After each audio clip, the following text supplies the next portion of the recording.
here in beautiful Seattle. The battle in Seattle, number 4 Kentucky and number 7 Gonzaga.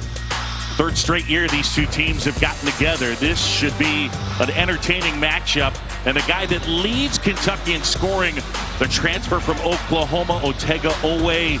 This should be an up and down affair. It should be a lot of fun.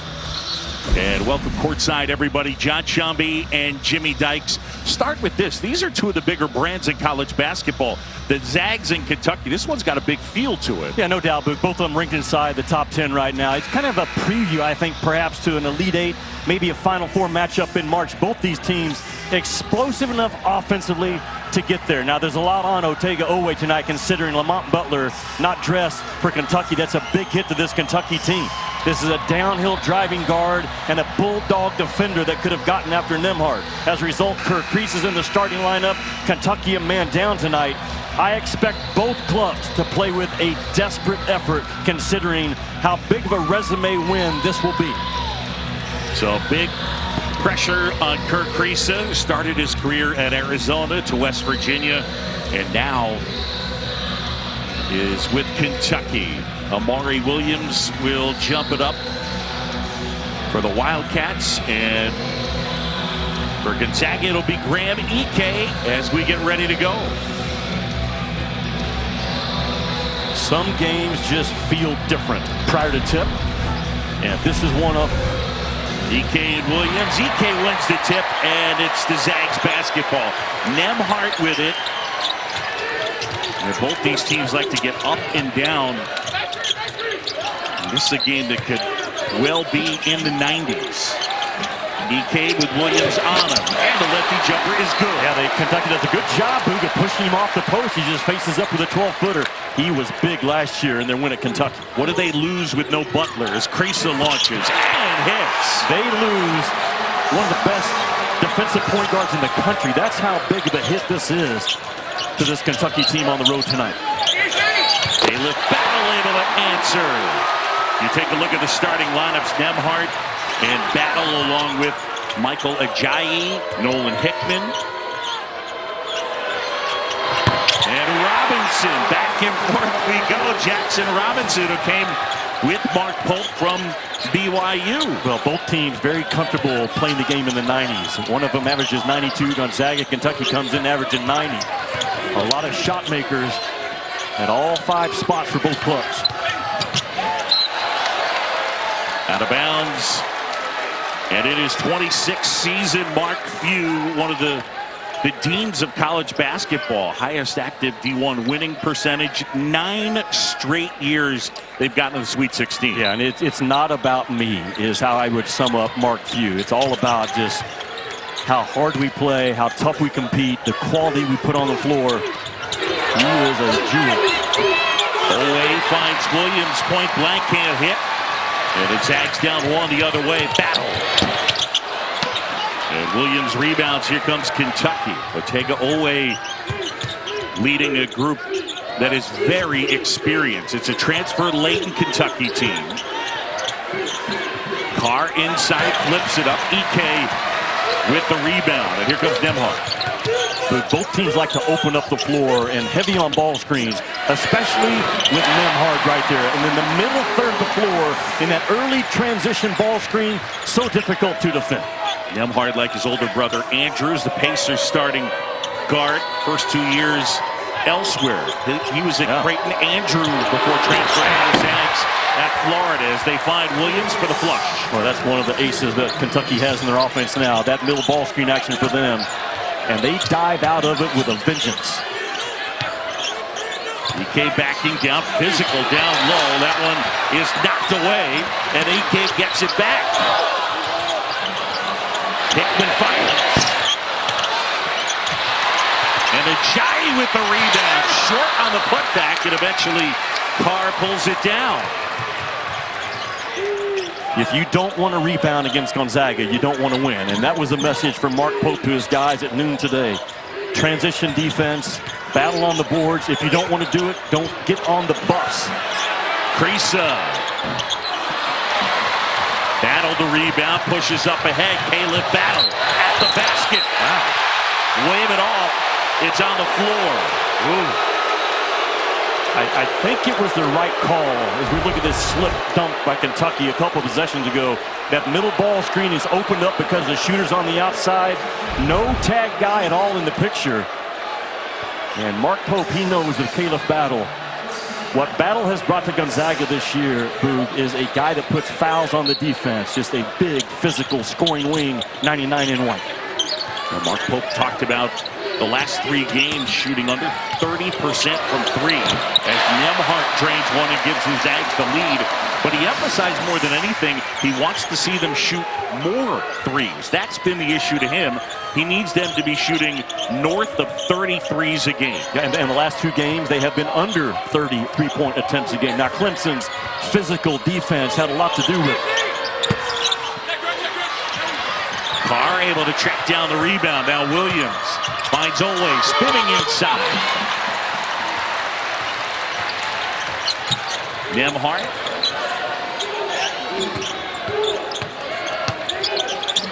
EK. And that rattles home. And the Zags now lead it by 11. A really good read by Nembhard to come off of it to his pace, read the drop coverage, and realized EK is going to have a runner right in front of the rim, which he's very good at, Boog, for a guy his size. Jackson Robinson finds Williams. Robinson at the bucket, in and out.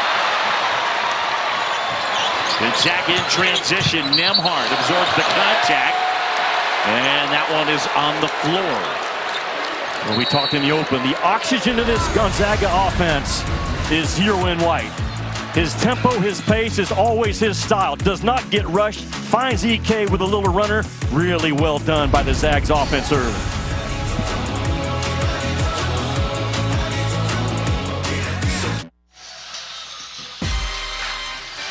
Gonzaga with the early 3-point advantage. John Chambie and Jimmy Dykes. One of the things these teams share in common, very experienced rosters. Take a look at Kentucky. How about the ages of this group? You look at Butler, Robinson, Carr, Williams, Brea, all 22. And then go back, Jimmy, the last 4 first-rounders, 21, 21, 20, 19. It's just different now. It's what you got to do when you need to reload, and that's what Mark Pope has done. Well, it's different across college basketball. It's certainly different across Kentucky, and John Calipari, for the most part, built that program on young, talented guys. It was really good to him for the first 10 years, not so much the last 5. But now what Kentucky has done, they've gone in and just had completely put pieces together.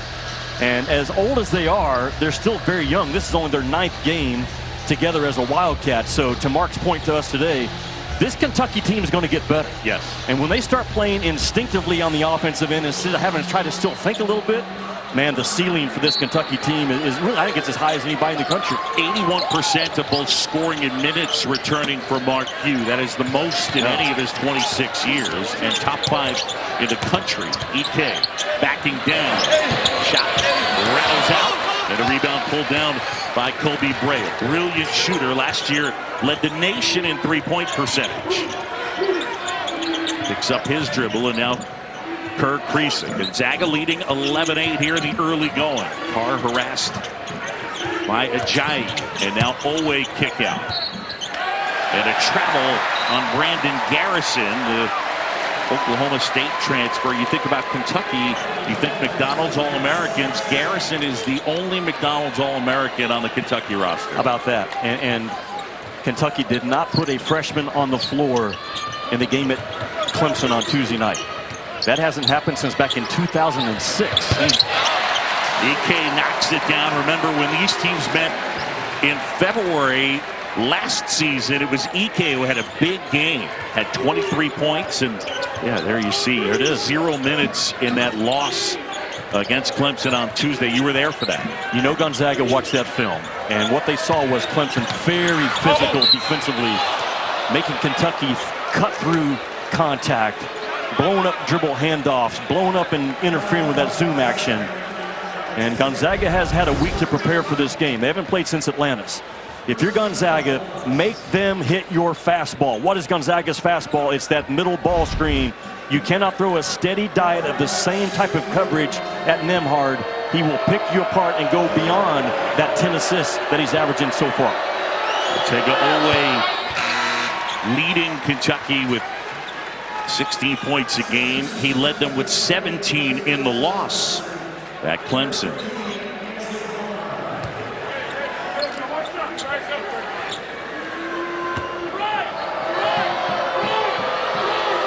Like that. Where's no doubt. Double zero represents his name.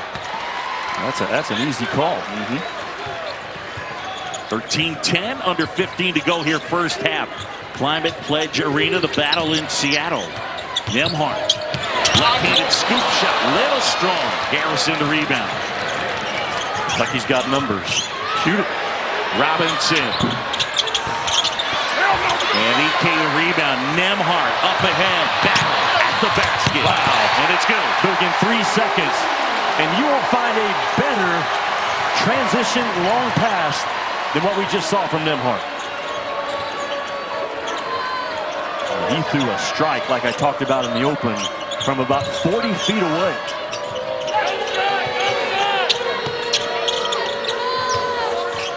Harrison gives off here. Brea with Hickman on him. Almanor not able to hit. EK another rebound.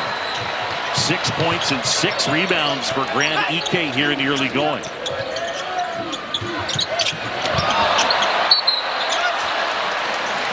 They get the foul, and EK will go to the line. That foul is on Kobe Brea. Well, there's no question who the head of the snake is for Gonzaga. And Nembhard just threw a bounce pass full speed from about 40 feet away that bounced up to Caleb Battle's belt. Exactly where you want it done in transition. And I had a great conversation with Nembhard after the shoot-around today. What he looks for coming off of ball screens. He understands it, Boog, to the second and third level. Like if they hard hedge, I'm finding the tag defender, what my roll guy is going to have to work through. If it's drop coverage, can I get my own floater off or find my big guy rolling? Like he's next level in ball screen offense. Dusty Stromer has checked in for Gonzaga, as is Braden Huff and Ben Gray.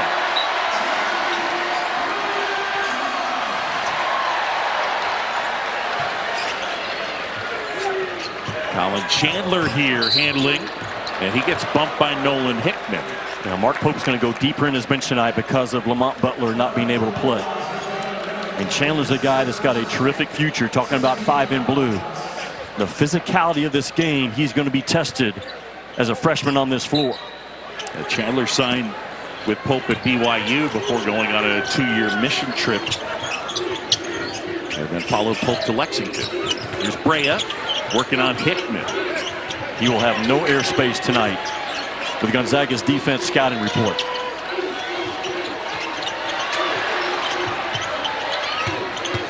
Shot clock under 10. Garrison left hand.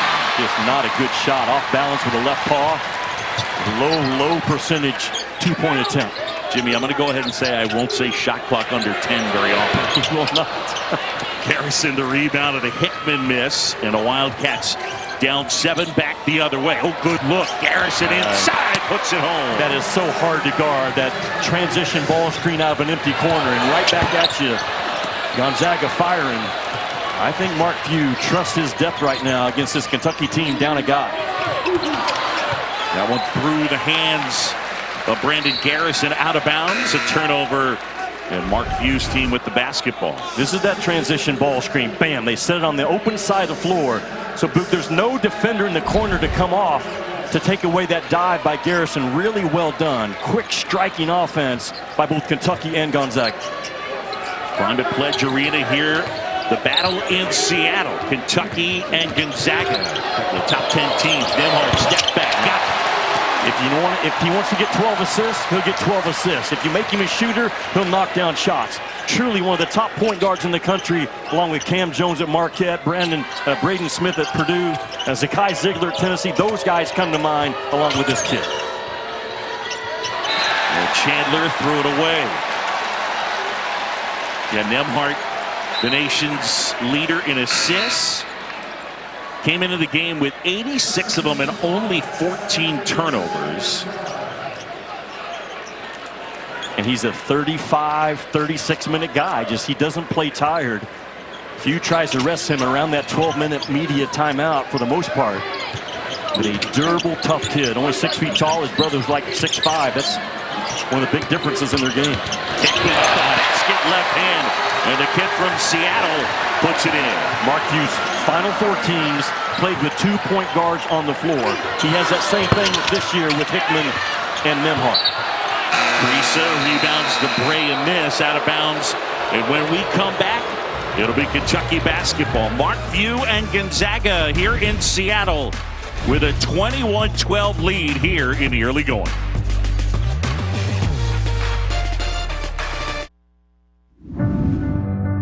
Number 1 is laugh. You should laugh every day. Number 2 is think. You should spend some time in thought. And number 3 is you should have your emotions moved to tears. Could be happiness or joy. But think about it. If you laugh, you think, and you cry, that's a full day. That's a heck of a day. Well, it's V Week at ESPN, the 18th annual V Week, when we partner with the V Foundation to highlight the urgent need for cancer research. It's game-changing research that helps save lives. You can join the fight against cancer by visiting v.org/donate. 100% of your donation goes directly to cancer research. And over the years, ESPN and the V Foundation have raised close to $250 million. Well, please continue to donate towards that cause and the research. My mother-in-law, Robbie Prine, is battling her last probably hours because of that disease, cancer. So we're making a difference. We continue to fight. Carr inside with the bucket, and Gonzaga's lead is 7. Nembhard directing traffic. Ball will be in his hands a ton. Stromer wide open. Got it. Yeah, really good action. Floppy off the left side. It wasn't there. And they come right back on the right side. Stromer, one of those shooters with link boot that can make guarded threes.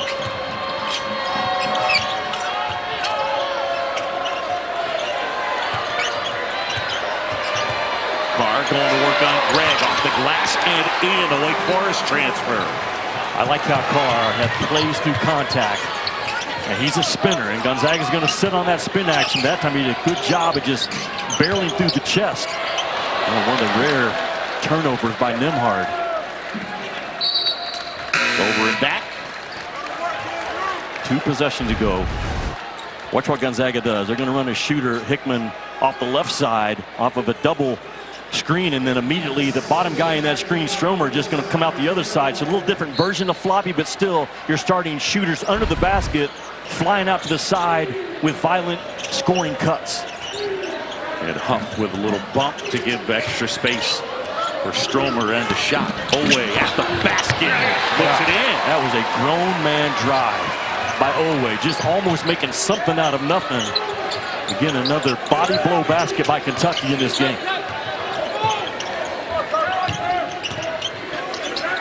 Greg, he can hit them.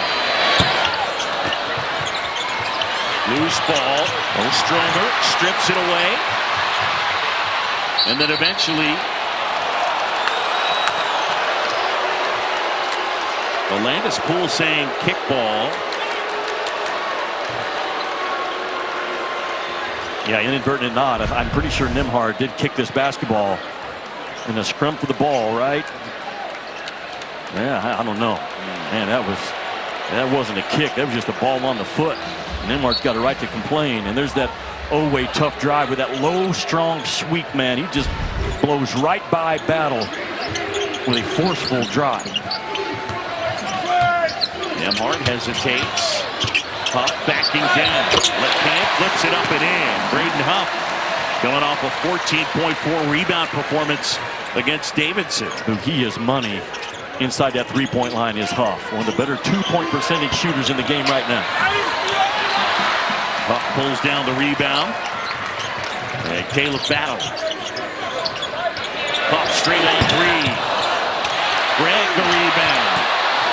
An offensive rebound. Puts it home. Well, what Mark Pope tells his guys, if you don't want to rebound, don't get on the bus.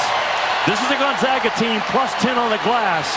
And they just hammer you inside on their post-ups and their offensive glass putbacks. Battle looking to push the tempo. Battle. Oh, wow! Look out!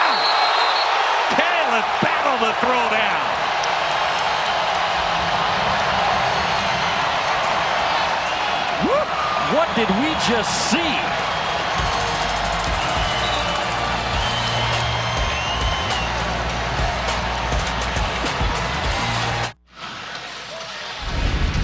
Back in Seattle, Jimmy Dykes right into your living room. Just jackhammers the ball at the rim, battle in transition. This is the type of guy that Gonzaga has lacked the last few years. A big, physical, punk you at the rim guy. 99 in white, the transfer from Arkansas. And think about this. That was just pure nasty. And now Battle goes to the line. He has not missed a free throw all year, and that's the reaction that everybody got. Even the Kentucky fans in the building looked at each other with a little bit of a possible high five. Good gracious. Yeah, Battle. No foul called, huh? No foul called on that one. And you mentioned he's knocked down 38 straight free throws. He's with his fourth school. Arkansas transfer, started his career at Butler, then went to Temple, then to the Razorbacks, and now with the Zags. So his fourth school, and that was a nasty dunk. That was a message-sending basket from Battle to Kentucky. Under 90 goal first half, 30-18. Gonzaga leading Kentucky. Mark Few has got himself another powerful team. And as we documented, he returns 80%, 81 to be specific, of both scoring and minutes. Kirk Kriisa might have been a little shaken up. He's got some blood. And while they attend to Kriisa, Sunday's featured men's basketball matchup, it's number 25 UConn squaring off against Texas in Austin. Coverage begins at 5 Eastern on ESPN and the app. So UConn and Texas coming up on Sunday. You know, this is something that I heard you mention in that Tuesday game, but if you look what the last 20 years in college basketball, the week 6, if you go to the top 12, you will find a national champ every year. 20 straight years. The AP poll in week 6, which is the next poll coming out, the national champion has been inside that top 12. And that's, you know what, that's a lot of the importance of this game tonight. When you look at Gonzaga sitting there at 7, Kentucky at 4, but they've already lost 1. And that's an amazing run of 20 straight national champions. The reason we've gone through Feast Week, we've had champions, we've had challenges, and we kind of have a great idea who those top 12 teams are. Yeah, and again, it doesn't mean you can't win it. No. It's just that it's a pretty good barometer, no doubt, for winning a national title. Kriisa, kick out, Albanor. Offensive rebound. Albanor again. Got that one. They did not let the first miss affect his confidence. That's how Kentucky wants to play. Again, they want to shoot over 33-point shots per game. They have not hit that number the last 2. Battle hesitates, looking for some help, finds Craig, and he's rejected. Good defense by Kentucky. Are under 8 timeout. And the Wildcats down by 9 here in Seattle.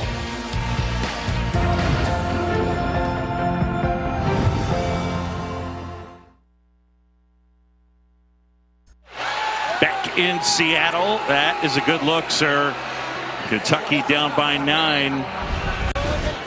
Well, a good look for Kentucky is Albanor missing a 3, but then relocates, doesn't stand, and becomes another outlet. And those reload threes off those offensive rebounds seem to go in at a higher rate than other shots. And Mark Pope continues to feed his guys a ton of confidence. Interesting, he said 10 years ago he kind of changed his coaching style. He was very aggressive and right in the nose of guys, kind of like he played for under Rick Pitino, and realized his guys weren't playing well to that style. So much more of an encouraging, confident, teaching head coach now is Mark Pope. Yeah, there's a vibe to it, and it is unique. It's different. One of the things they do in practice is the 5 minutes of silent free throws. It's actually it's a cool space. He believes kids these days don't get a ton of quiet time. EK gets the crowd loud here, but he said he just wants the kids, they don't get a lot of quiet time, wants them to have space where it's silent and they can focus on just one thing. So they shoot their free throws on a game day. Right now, a 12-point advantage after EK knocked it down. Garrison buries one. There's that confidence I'm talking about that Pope feeds his guys.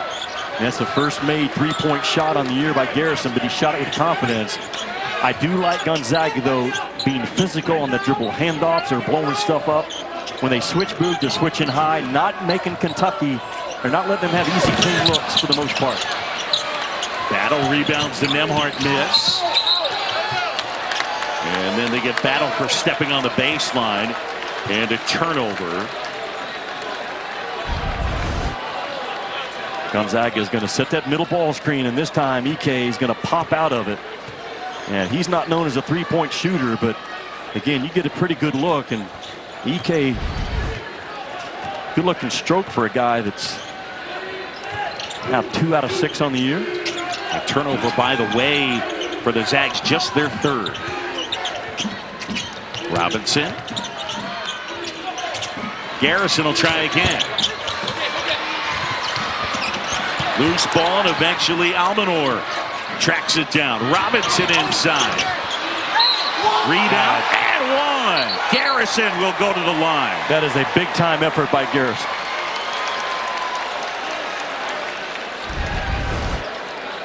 I mean, he gets in there with a loose ball scramble and comes up with it.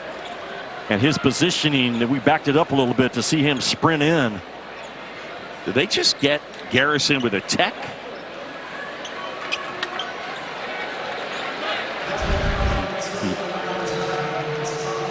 He reacted and he got in the face of a Gonzaga player, and officials have clamped down on that nonsense this year.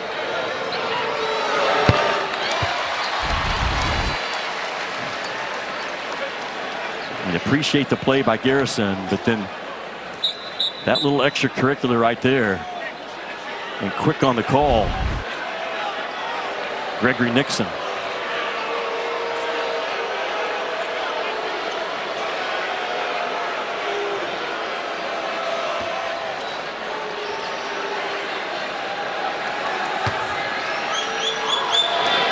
Battle knocks that one down. In his career 87% free throw shooter. All right, so down at this end, they get the foul on Michael Ajayi. And now Garrison will try for the three-point play.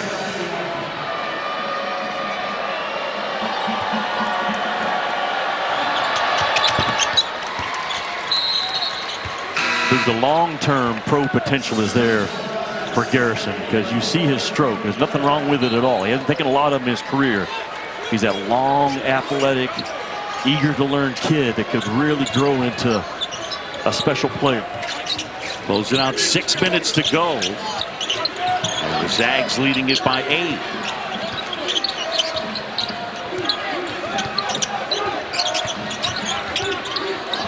Battle, almost lost it. EK gets it, and he's fouled inside. Graham EK has gotten off to a good start. 11 points and 6 rebounds. And the big lefty will go to the line. That entire series, though, started with Nembhard driving that ball with a purpose. And he got Kentucky in a defensive closeout situation. And Gonzaga, once they got a piece of that paint, that backside opened up for EK. 8-point advantage for the Zags. Make it 9. Gonzaga, they are so good at getting the ball inside. And when you look at just post possessions in the country right now, they are 3rd in the country in their post possession usage. And they hammer that ball inside, and it all starts with that point guard, Nembhard. EK knocks that one down. Well, you look at the transfer portal and how it has affected college basketball. Mark Few was really one of the guys that invested, so to speak, in transfers earlier than everyone else. I asked him, is that a little bit of an advantage in terms of today's world of basketball? He said no, but we know our culture. We know who we are. As Krisa knocks down that triple.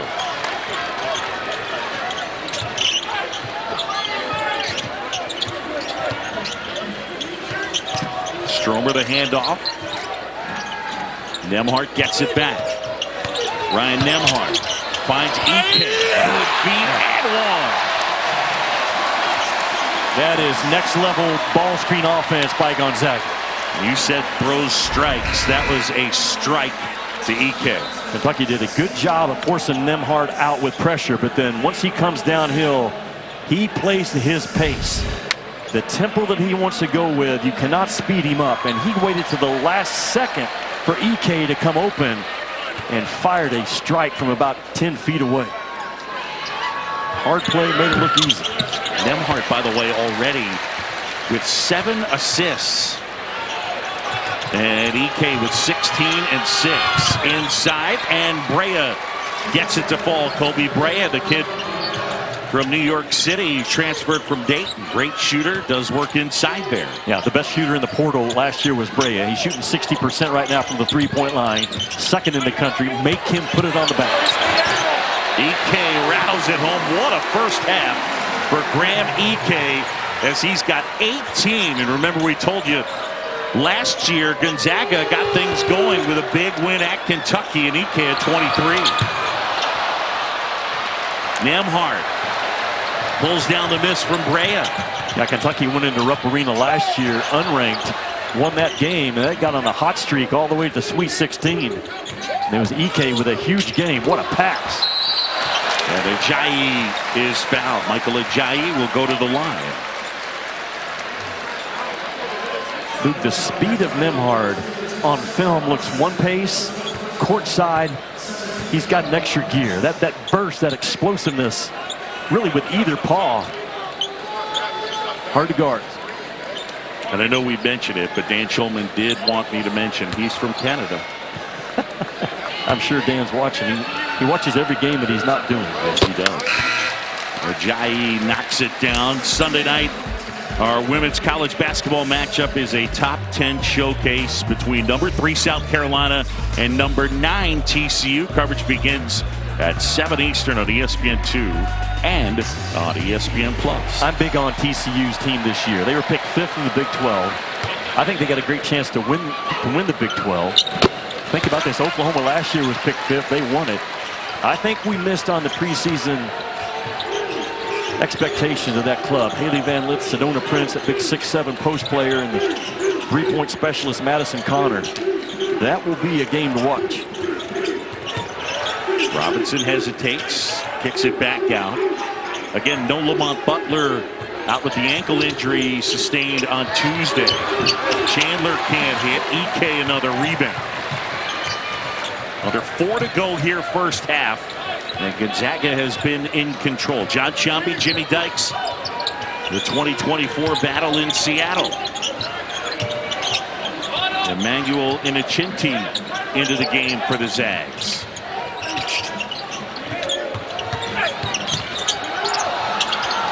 Battle looking for some space. That one deflected.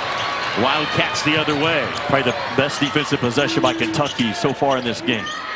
They switched, they stayed in front of the ball. They didn't come off of shooters when Battle attacked that paint. Brea looking for space with Battle all over it. Shot clock under 10. Carr weaves inside, had it knocked away. I think that was Inocenti. Feed down low, Ajayi off the glass and in and out.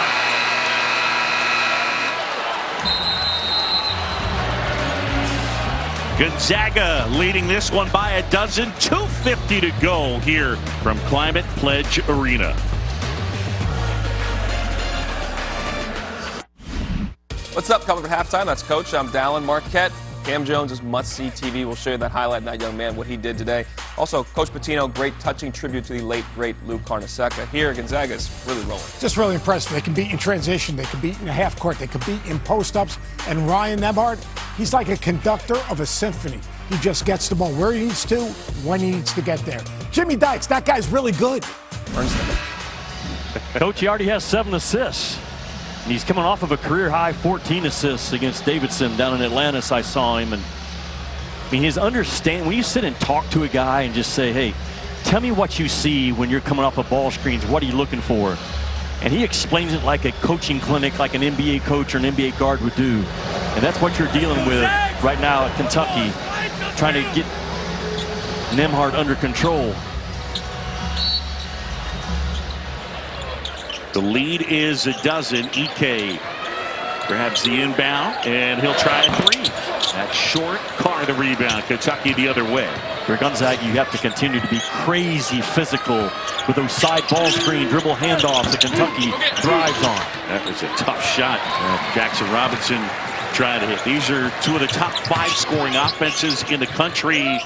And 2 of the top 15 in terms of offensive efficiency. Maybe that shot by Robinson is one of those out-of-character shots that Mark Pope said we had too many of against Clemson. Getting out of the offense, breaking off. All you created was a hard shot by Robinson. There's Brea now. Robinson inside. Up and under, wouldn't go. Nembhard zags on the move. Hickman puts it on the floor.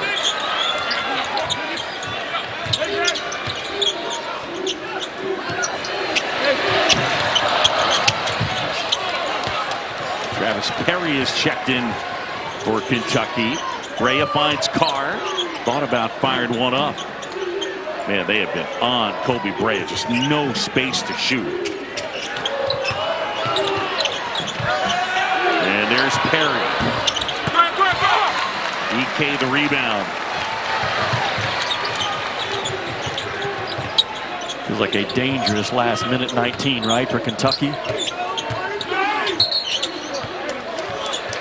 Yeah, long scoring drought for Kentucky. It's gone almost 4 minutes, and they missed 6 straight shots. And because Gonzaga runs so hard from defense to offense, they get you mismatched probably about as well as anybody in the college game. And that's a good example on this play. Ike got mismatched because he ran so fast, so hard. Robinson was the last guy back and had to take him. And therefore the foul occurs. Gonzaga just clicking offensively on all cylinders. And the oxygen now finally gets a break, and Nembhard going to the bench. How about Ike in this first half? 18 points. They have 8 rebounds for Ike.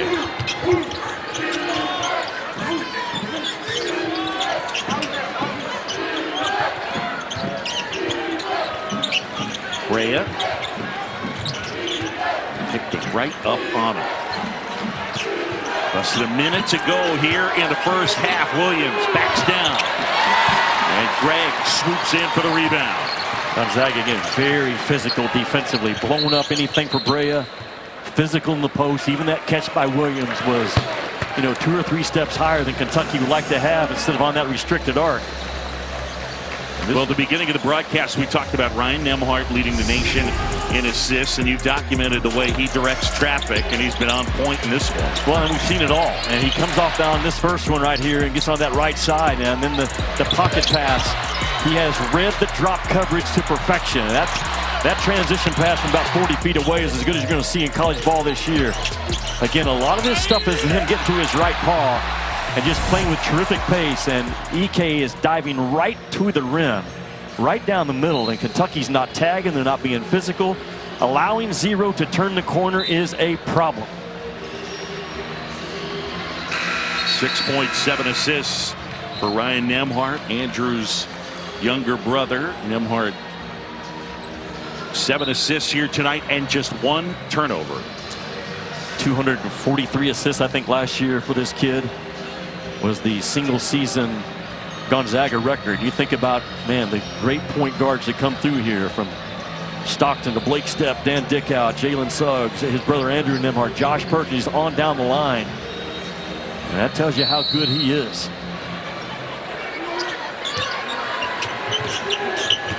Hickman has it, turns the corner, flips it up, and it rolls home. Nolan Hickman, he's got around 20 people here tonight. He hails from Seattle, 20 family and friends.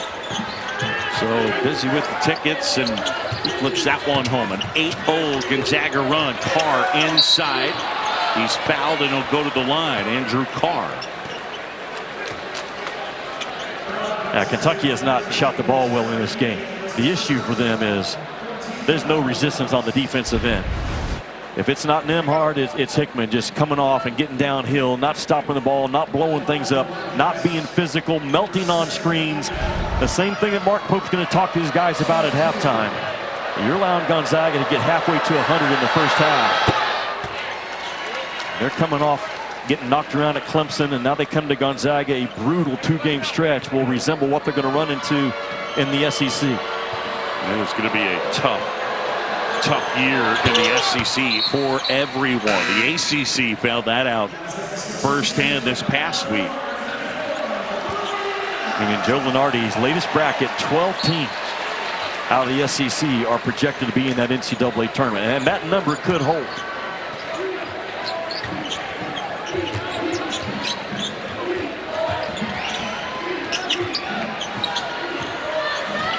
Clock winding down. Nembhard going to work on Olwe.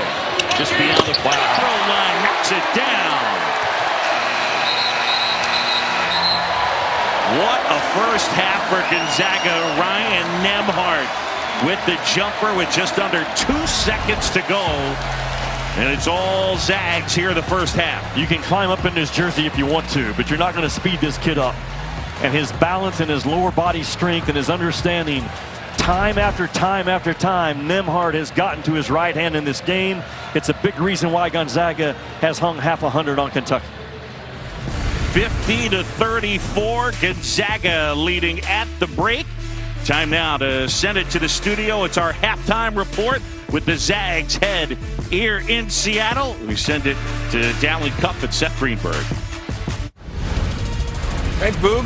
What a clinic the Bulldogs are putting up. 16 right now over the Wildcats. That is the aforementioned Coach Seth Greenberg. I'm Dowling Cup. All right, Coach, we talked about this game yesterday. Lamont Butler, if he's healthy, how important he would be. They pump faked us. No Lamont Butler. No Butler. Man, do they need that young man right now, because Nembhard's getting anything he wants. If you want to beat Gonzaga, you got to take off the head of the snake. The head of the snake is obviously Andrew Nembhard. His ability to make plays and just make the game easier for Ryan Nembhard, I should say. Make the game easier for everyone. Watch how he changes speeds and changes direction. He's got to run it in the lane. He comes off ball screens. He sees all 5 defenders. He's got to step back. But where he's at his very best, that was ridiculous. That was Magic Johnson-esque. Full court bounce pass right into the hands of the receiver. You put him in that ball screen, he throws the pocket, and then he throws the bounce pocket right here between the 2 defenders. Terrific job. They score 42 points a game in the paint. They've got 24 right now. But Nembhard, what he does, he controls the tempo, the rhythm of the game. If you have no chance of beating Gonzaga unless you take him out, and Kentucky has not taken him out. And take them out of rhythm. I mean, they are in complete rhythm. They're flowing in their offense. It's anything they want. Now, usually I would ask you, how does Kentucky do that? We're just going to show you something else, because this was ridiculous, too.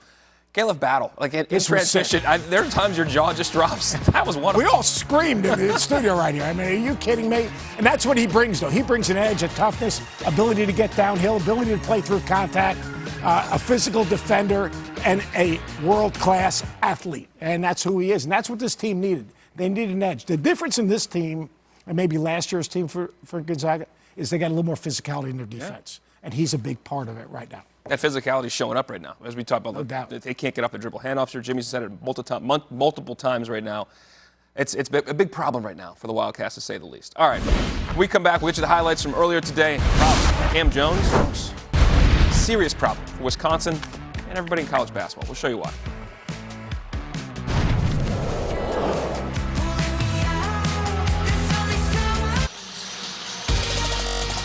Welcome back, Climate Pledge Arena. And at the break, Gonzaga, number 7 team in the country, leading Kentucky 50-34. The battle in Seattle, and so far, it's been all Zags. Welcome courtside, John Shambi and Jimmy Dykes. In our open, we talked about Ryan Nembhard leading the offensive attack. These are two of the highest-powered offenses in the game, but Nembhard has been as advertised. It all starts with him. He's the head of the snake. He's the oxygen for this high-octane Gonzaga offense. You look at his numbers, 7 assists, and all these players are going to his right hand. Now, he can go left, but he's outstanding when you let him time and time again go to his right. That pass in transition was as good as you're going to see all year at the college game. Now, he's had some help. Ike has been outstanding, knocking down shots. 18 points for number 13 in the first half. Nembhard's understanding, Boog, of reading drop coverage, reading trap, reading hard hedge. It's as good as we have in the college game right now, and as a result, he's 8 points, 7 assists, and complete control of this basketball game off the bounce. Yeah, just one turnover. Gonzaga turned it over just 4 times in the first half and shot over 50%. Kentucky got to find some answers really at both ends of the court, as they did not make a field goal the final 5:06 of the first half. The bad news for Kentucky, Gonzaga has won 175 straight games when they lead by double figures at halftime. Okay. 175 straight. Well, and you look at this AP top 10 matchup. It's the 5th time in the last 5 years that in a top 10 matchup, they've been leading by 15 or more at the break. So it's not just they play the big-time teams, but they've had themselves some spots where they're blasting fellow top 10 teams. Nembhard picked up his dribble, needs some help. And now it's Battle. Shot clock winding down. Battle going to work against Robinson. Battle. And that one collected by Ajayi, and he puts it in. Just got outworked. Kentucky did again to start the second half. That was just a want-to play by Ajayi. Ajayi's been quiet, the Pepperdine transfer. And they need more of that. Jackson Robinson drills a 3-pointer. Kentucky shot 29% from the 3-point line in the first half. That's 3 straight games and a half now that Kentucky not over 30%. That's too easy. Hickman inside, gets right at the glass with the left hand. Where's the resistance? I mean, you're dead on. Like, that's just too easy.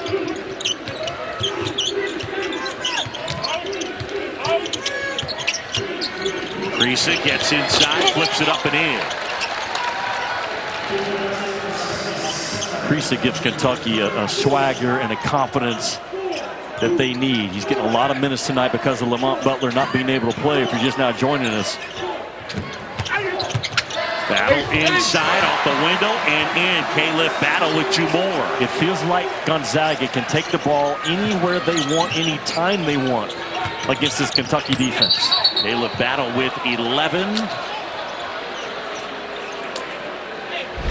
The Zags come out of the half, and Battle takes a bad one. They just gets outworked by Ajayi just pursuing the basketball. But now look at all these drives, just opening up the hips, not staying in front of the ball, playing through contact. And it's multiple guys from Gonzaga right now individually winning their one-on-one battle.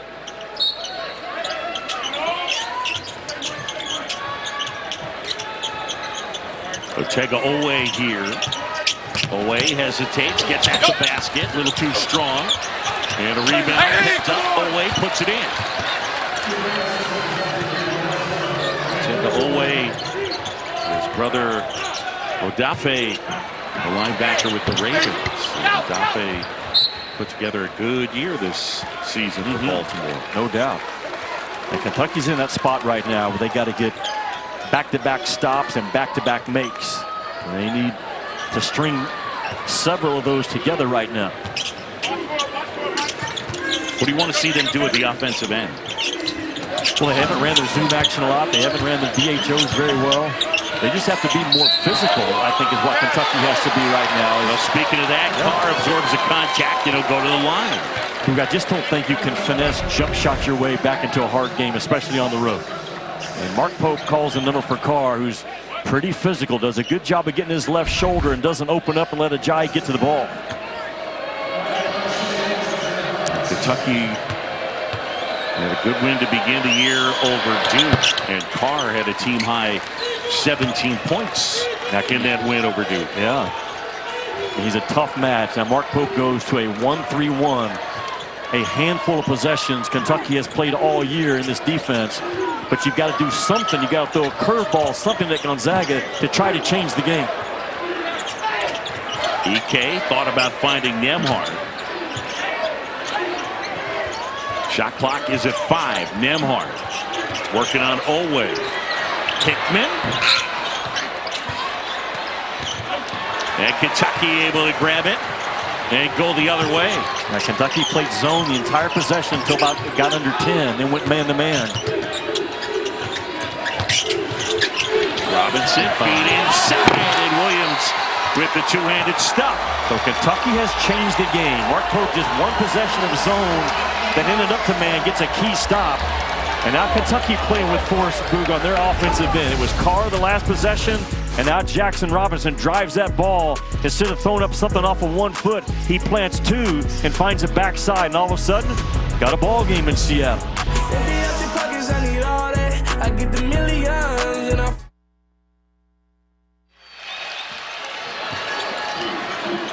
Back here in Seattle, John Sciambi, Jimmy Dykes, a 7-0 Kentucky run. Hickman with Olwe draped all over him.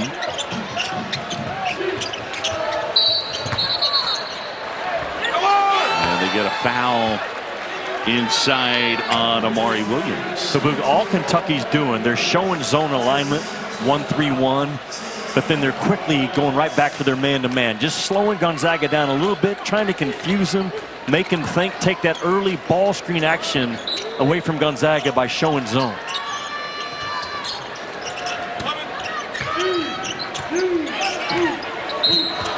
They get the foul again on Williams. So for Amari Williams, his 3rd foul. And immediately Brandon Garrison is going to check in for Williams.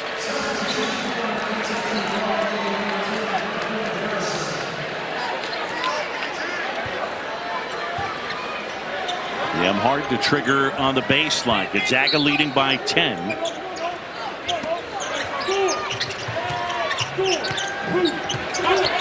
EK inside, and then just a little too strong at a point-blank look at it. Crease it inside, and I think they get a foul on, Ben Gregg. Yeah, just like Gonzaga running hard in the first half, and EK drew a foul. The same credit now has to go to Carr, who sprints and gets in front of the defense and forces Gonzaga to foul to keep that entry pass from coming in.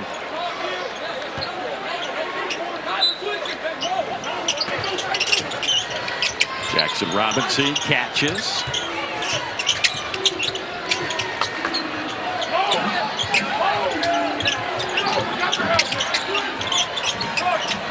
Crease finds Carr, cutting to the basket, and he lays it in. That's Kentucky offense right there. That dribble handoff action with an empty corner, no help, and a very good pass in a tight spot to Carr.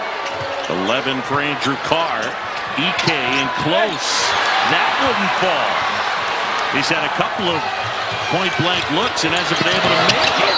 Always fouled as he goes aggressively to the rim.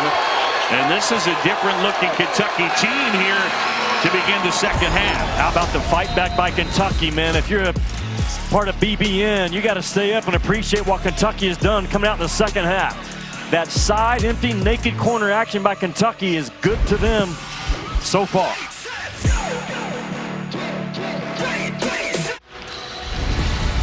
But Kentucky, they grade out excellent on synergy and transition, ball screen, and dribble handoff action. Hold it right there, guys. And this is a naked corner down here. That corner is empty. And all the actions on the right side of the floor, which opens up that ball screen, dive out of it, make a pocket pass play to Carr. That is Kentucky's strength offensively. And the more of those type plays they have in the second half, the tighter this game could possibly get. Mark Pope's team 6 of 7 shooting from the floor in the second half. And right now the deficit is 8. Owe to the line, and Otega Owe will shoot 2.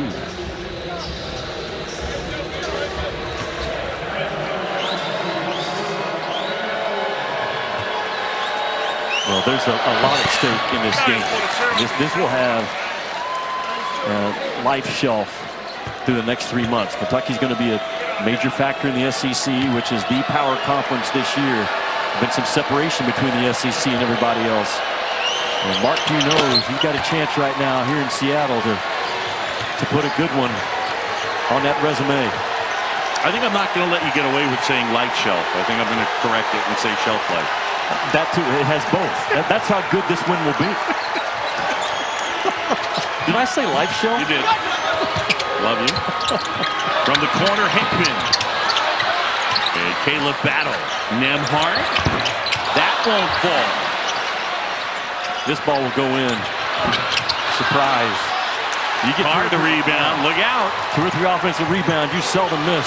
6-point game. How about Kentucky? It's an 11-0 Kentucky run. And Robinson able to hit. It's down to 4.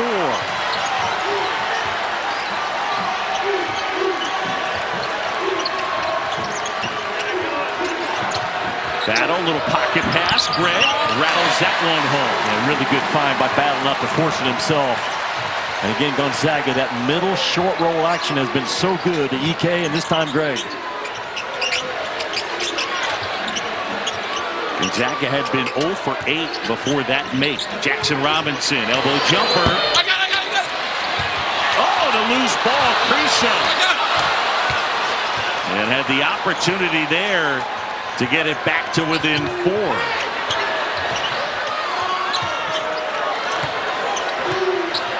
Up inside, left hand. Wouldn't fall. Greg pulls it down.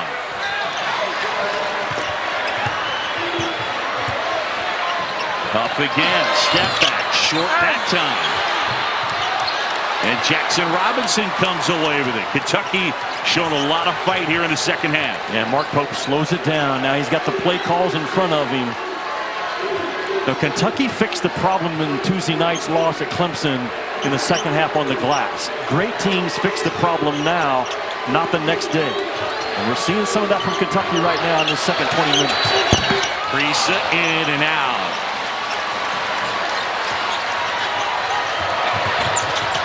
Hickman to Nembhard.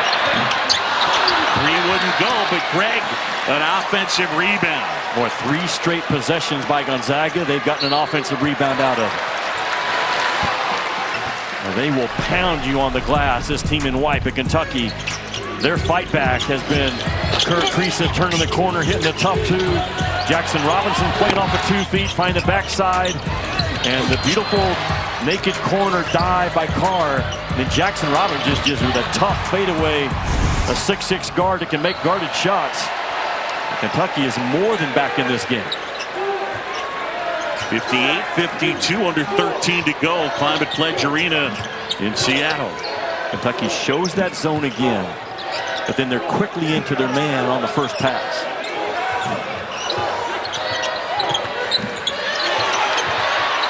Inside, Huff, and they wave it off.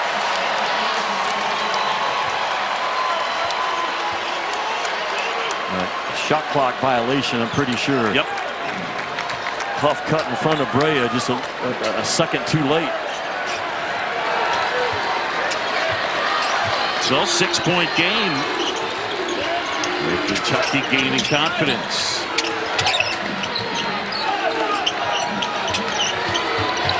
Brea lost his footing.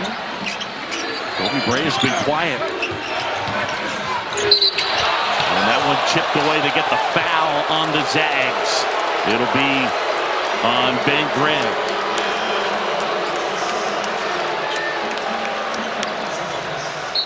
Sunday we'll have the exclusive reveal of the final college football playoff top 25 rankings. It's a 4-hour special. Reese and the fellas will break them down from top to bottom, unveil the matchups for the new 12-team playoff. It all starts noon Eastern on ESPN and the app.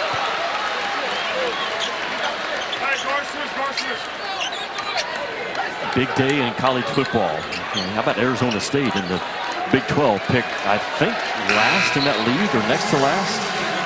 And Arizona State with a Big 12 championship.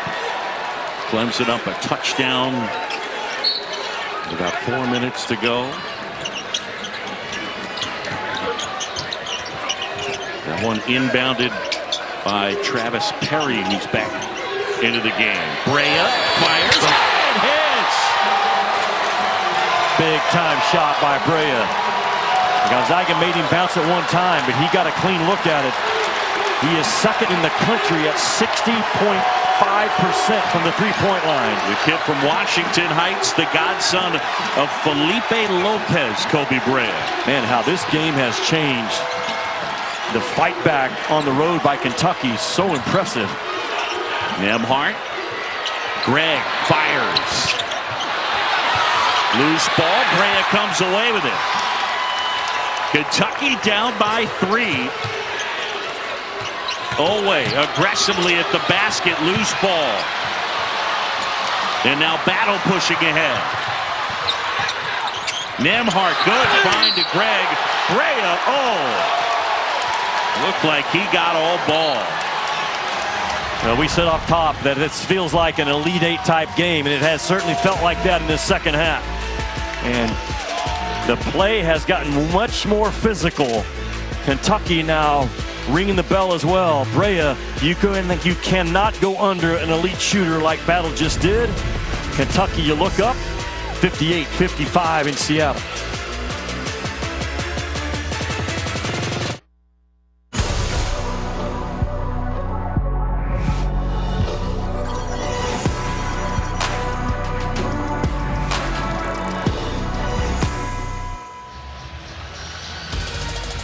Back here in Seattle, Gonzaga leading Kentucky by 3. John Chambee and Jimmy Dykes. Graham Ike 18 and 8, but all those numbers in the first half. And in the second half, Kentucky has come out on fire, 8 for 12 at a 16-point advantage. Gonzaga's led by as many as 18, and it's down to 3. Well, Kentucky much more aggressive, Boog, on both ends in this second half so far. Now, what has helped Kentucky, they've also made 2 out of 3 in the second half from the three-point line. And it's a team that, again, they want to shoot 30 or more threes. That's straight from Mark Pope. The numbers are going to be there in terms of attempts. Do they have enough makes? But what they have done, Kentucky, again, they have not jump shot their way back into this game. They have driven the ball and played with much more force around the rim. Gregg gets them both. 60-55, under 11 and a half to go in Seattle. Got a good atmosphere and a good crowd. Full house here at Climate Pledge.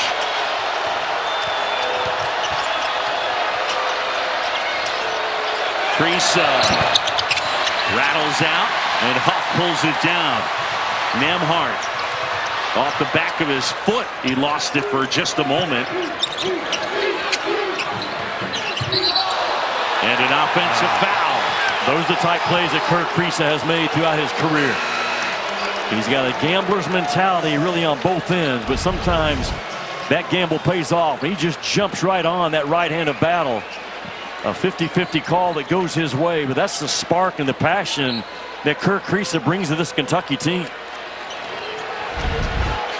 Nice haircut, by the way, while he was on the West Coast. That's like within the past 24 hours he goes to the buzz cut. Offensive rebound and a putback, Garrison. We just didn't see those type of plays by Kentucky in the first half. Those body blow plays you have to perform in a hard game like this. Hickman turns the corner. Feeds Gregg. Size advantage on Brea. Off the glass. Big time. And Gregg to the line. Gonzaga's so good, man, at getting you in a mismatch. Gregg dives out that ball screen. Now Brea is undersized, doesn't fight to get around. And Gregg makes him pay.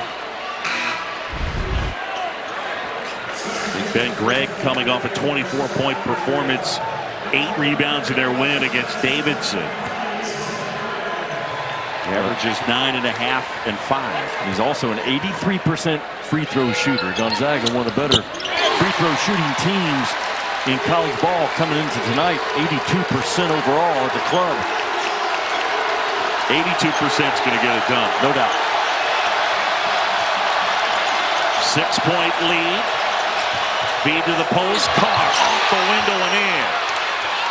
I love what Mark Pope has done with his offense.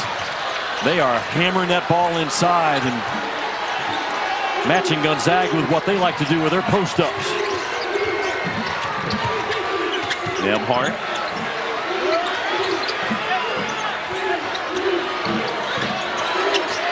DK's been quiet in the second half, I'll say. And they get Jackson Robinson with the foul.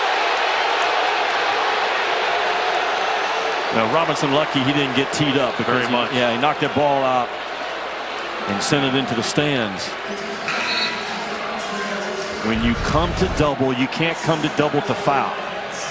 And Kentucky was coming with Carr and Robinson, and they foul Ike and bail him out. That play right there could have easily been a technical on Robinson. Pope saw it, pulls him out to calm him down. So Robinson and Garrison will sit. Ike to the line.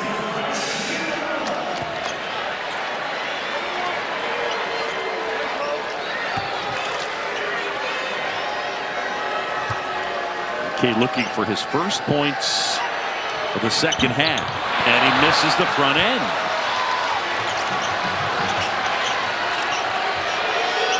Carr has to be involved in this possession, you think? As good as he's been, And here he is. yeah. And they get Ike with the foul.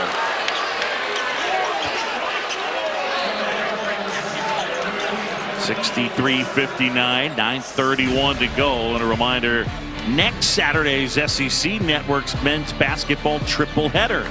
It's number 13 Florida hosting Arizona State. That's at 3:30 Eastern. Then Georgia and Grand Canyon. And the night capped off by 10th ranked Alabama hosting Creighton. Boog, Florida's as good as anybody in the SEC. I know Auburn and Alabama, Tennessee's probably going to be the new #1 team in the country. I think Florida's right there with the best of them. That trio of Elijah Martin and Walter Clayton Jr. and Will Richard on the perimeter can play with anybody at those 3 guard spots in the college game. Carr saying he got hit in the head, so they're going to the monitor, I think, to look at it. Just to make sure it is not a flagrant. Yeah. Yes, he flashed right here. Oh, yeah, he got raked across the face by Ike, but I mean, Ike's just trying to make a defensive basketball play. That's a hard slap down. I guess they could view that as excessive and unnecessary, but to me, Ike just making a swipe down play on the ball. Right.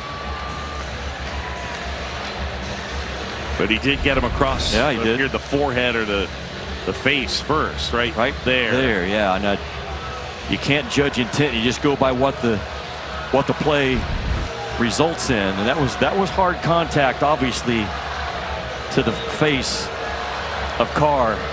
And this could get escalated to an F1. I wouldn't be surprised either way. The Landis Pool coming over to let us know what they're going to end up doing, but Carr, as of now, drawing the contact. Jimmy Dykes, what do you got? Well, they're going to stick with a common foul. That was what was called on the floor. They take a look at the monitor, and they say we're going to just stay with a common foul.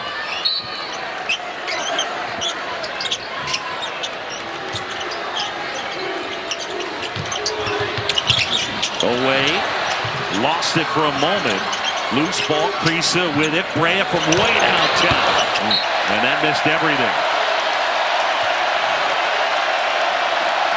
And the fans let him know it. 9:19 to go here in Seattle Climate Pledge Arena. Gonzaga has led most of the way, and they've led by as many as 18. And Boog, what a crowd, right? There's not an empty seat in this arena. Two of the biggest brands in all of college ball, Gonzaga and Kentucky. That's probably the end. Those shoots are too good. Hickman not able to hit. Carr working on Greg. Carr inside, in and out. That's tipped out. Kriisa lost the handle. Might have rolled his ankle. Nembhard off the glass and in. I'm not sure what happened to Kirk Kriisa. Well, he's grabbing his calf. It makes you think it's a cramp.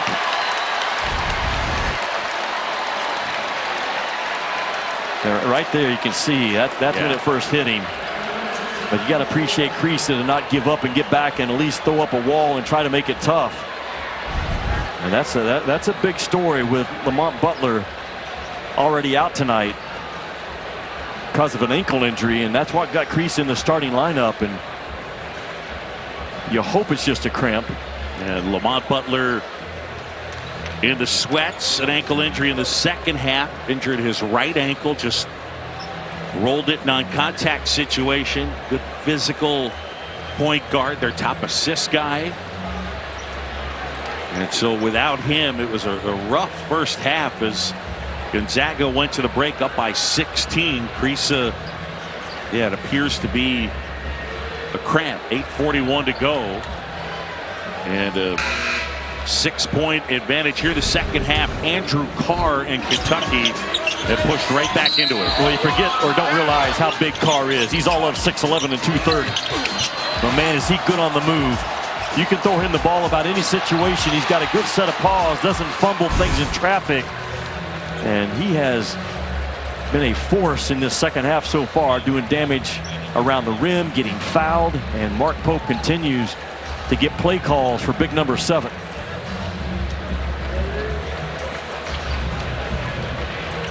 So the Zags leading it by 6.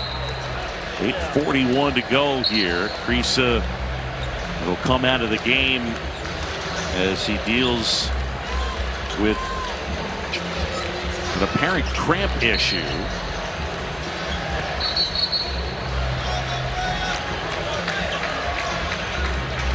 And now Jackson Robinson actually has played some point under Mark Pope at BYU, and he's going to assume the point guard duties for a few minutes here at least. He and Owe will be the primary handlers, but now Jackson Robinson goes from that 6'7" shooting guard to actually a point guard.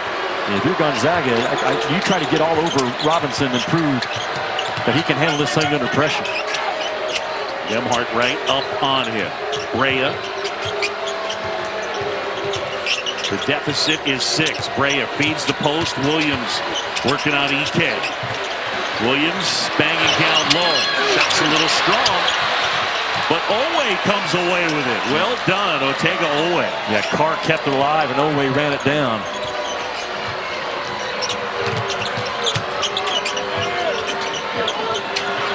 Owe, quick disadvantage on Greg, but he overshot it. Stromer pulls it down, and they get the foul on Andrew Carr. 8 minutes to go in this one, and in Seattle, a top 10 matchup. We get a good one. 65-59 Zags. Today.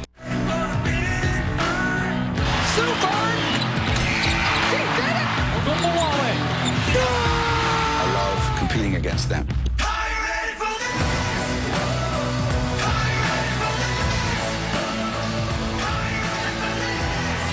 Well, there is the jersey number 10 retired here at Klondike Pledge Arena.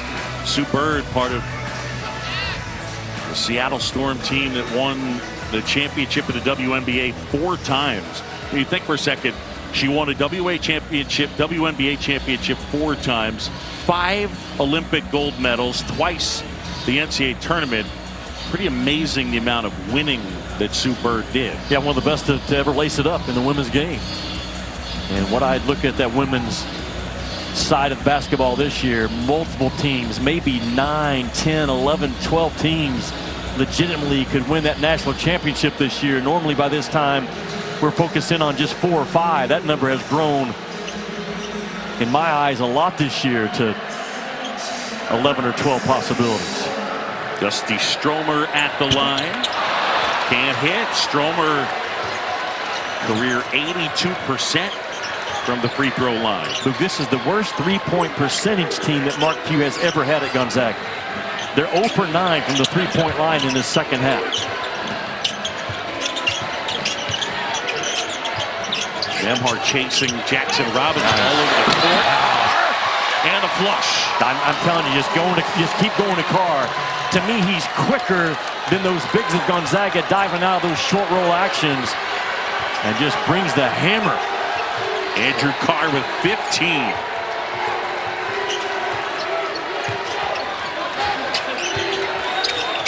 A 4-point game. Stromer. Hesitation. Reverses it, but it goes in and out. Off the glass, wouldn't fall. Garrison the rebound. And what does Mark Pope want? He's been play calling everything. I would stick with number 7 at some point. To the corner, Owe. Greg pulls down the rebound.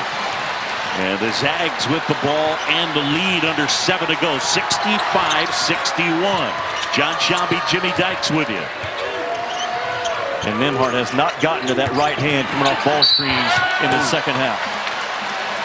Carr got Greg on the elbow. Andrew Carr with 13 points. He's just very fast. And when he pivots out that ball screen, Boog, his eyes, boom, right there, his eyes find the ball quickly. And Carr has been a very difficult matchup for those Gonzaga bigs in this second half. Diving out of those ball screens, either short roll or all the way to the rim. Greg not able to hit. Boy, Gonzaga has missed easy ones at the rim. They've missed wide open threes. They're starting to miss free throws. Kentucky feeling a lot of momentum on their side.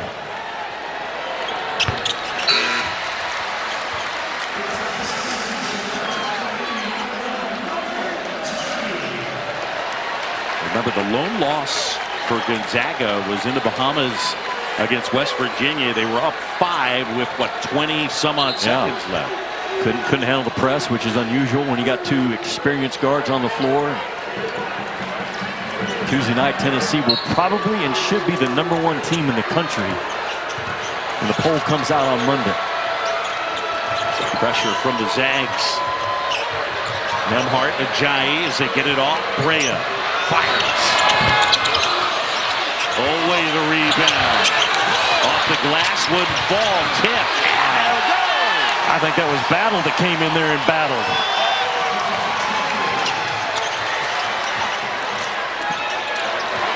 EK.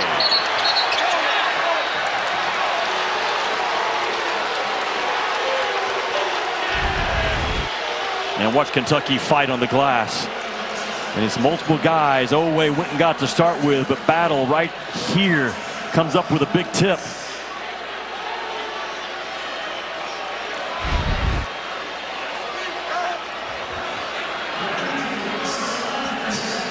EK at the line, he'll shoot 2. He was going up against Ansley Almanor, who was pleading his case with the officials and saying that it was EK that was initiating contact with the right elbow. He delivers a pretty good shot right here. Watch the end of this play. Watch EK right there. When you talk about dislodging a player, EK got away with one initially. It's what it's like working next to you sometimes. It is. Dislodge me. Very physical analyst, Jimmy Dykes. 7 versus 4. It felt like coming into tonight an Elite 8 Final Four matchup. And that's where we are with just under 6 minutes to go. They get the foul on Michael Ajayi. That's his 3rd. And remember, Gonzaga has won 175 in a row when leading by 10 or more at the half. That is an amazing streak that Kentucky is a serious threat right now to put a period at that end of 175. Almanor got it. I tuned into, I'm not sure which game it was, with you and Dave O'Brien down in the Bahamas. And you come back and Jimmy's just holding a card that says 174. And I'm thinking to myself, what is going on? And then you explained it, keeping it simple. Almenor gets them both. And Kentucky within 2. Under 6 to go in Seattle. Here's that zone look again, and on the first pass, Kentucky now matches up. Nembhard in ball screens in the second half has just not been effective at all for Gonzaga. Ike inside, right hand, got it. They are the 3rd best team in the country, Gonzaga, in terms of the number of post-possession usage. Mark Few continues to play that card. Ike with 21. Garrison, good find. Jackson Robinson puts it in. Just a hard check cut by Jackson Robinson to pass and then come off that curl. A NASCAR cut on that left side.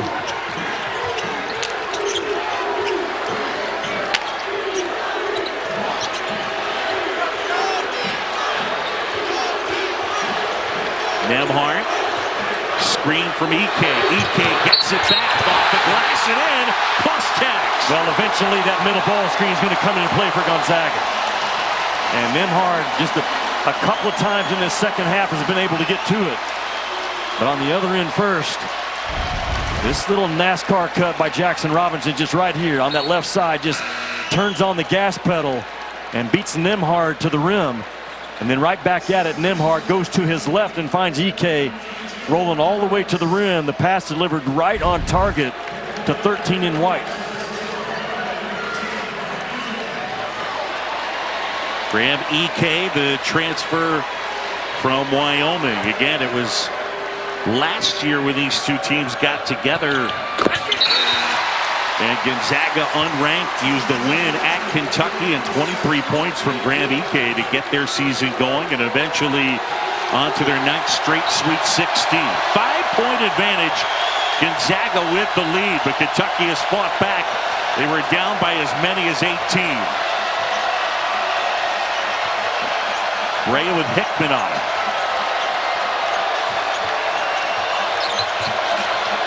Feed inside, Carr banging down low, feeds to Williams, and the flush. It's all about Andrew Carr in the second half, whether he's scoring or the gravity ability to draw a second defender to him, frees up Williams on the backside. And let's consider for a second Kentucky doing all this without their top 2 point guards. Nembhard, Ike, a couple of ball fakes, had it knocked away, and then puts it in. No Lamont Butler for this game, and Kirk Crease has been on the bench since suffering what appeared to be some cramping. Under 4 to go, the lead is 5.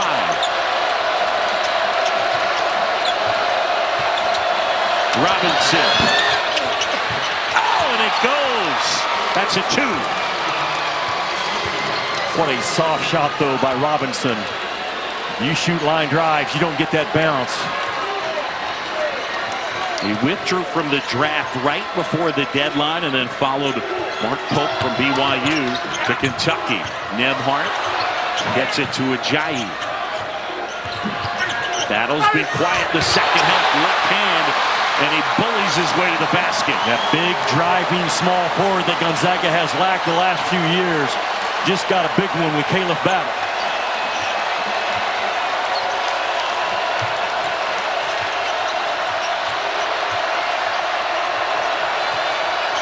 Robinson. Rhea in the corner. And Williams.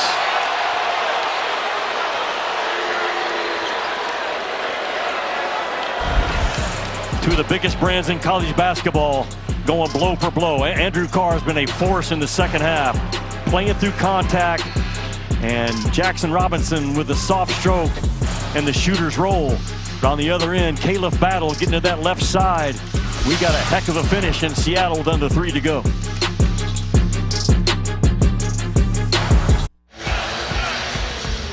Folks, Sunday's featured men's college basketball matchup. It is number 25 UConn squaring off against Texas in Austin. Coverage begins at 5 Eastern on ESPN and the app.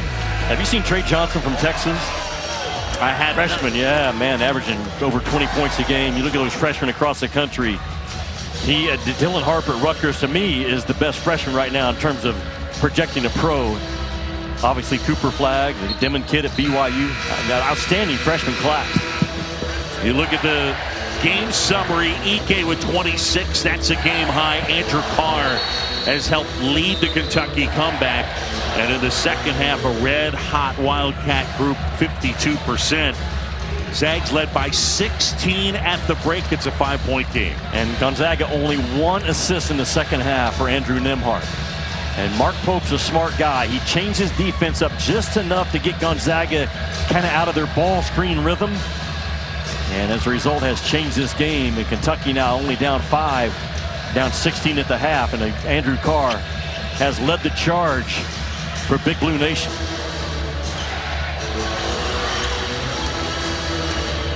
Amari Williams, the kid from Nottingham, England, the Drexel transfer.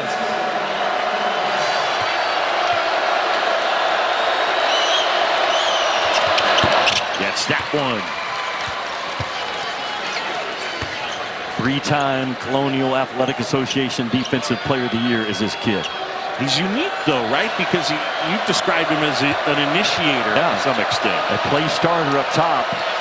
Now, he's a much better play starter going left than he is right, but he still initiates that dribble handoff zoom action in a one-possession game. And that 175 or 76 now straight? 175. Gonzaga leads by double figures at the half. That's how many they have won in a row. Two of the top 5 scoring teams in the country. Ike. Soft jumper, short. Bray of the rebound. And that time Kentucky went zone and stayed zone the entire possession.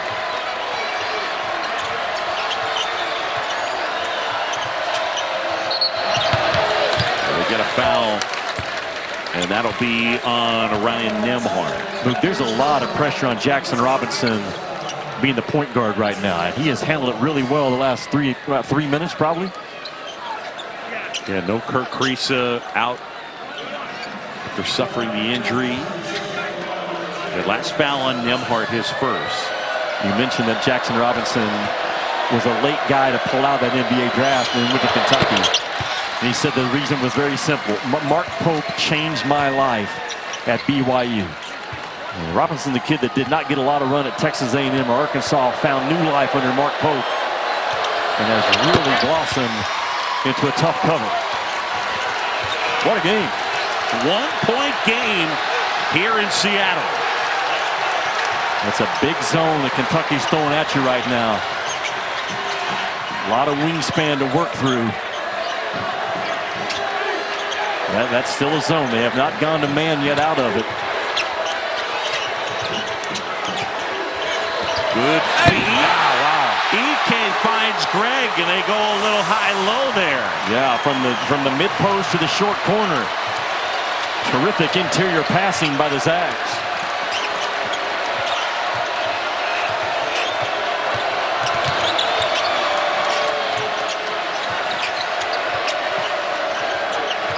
Carr gives it. Jackson Robinson. High arcing shot. That'll go smooth. Probably the best Jackson Robinson has played in a Kentucky jersey. 16 points for Robinson. And the kid from Oklahoma along with Andrew Carr. As that last possession by Gonzaga against that Kentucky zone, they go mid-post, and then Greg just playing out of the dunker spot right there. That's an easy to play behind the zone is what Gonzaga did there with Greg. But then the answer, Jackson Robinson. This is a 6'6" kid that's forced to play the point guard to close out this game for Kentucky. Not a turnover yet by Robinson. He's found his offense. He's kept Kentucky running their offense. And man, what a finish we're set for. Both clubs right now in the double bonus. Kentucky playing shorthanded. No Lamont Butler, no Kirk Kriisa. Trying to come to Gonzaga and steal what would be a big, big win. Kentucky, they lost Tuesday night at Clemson. They felt like they learned from that. Packed house, great atmosphere in Seattle. And a game Kentucky trailed by 16 at the half. And you worried a little bit that they were fixing to get the doors blown off. We did not see any sign in the first half of the game flipping. But Mark Pope obviously got into his guys at halftime and changed the game.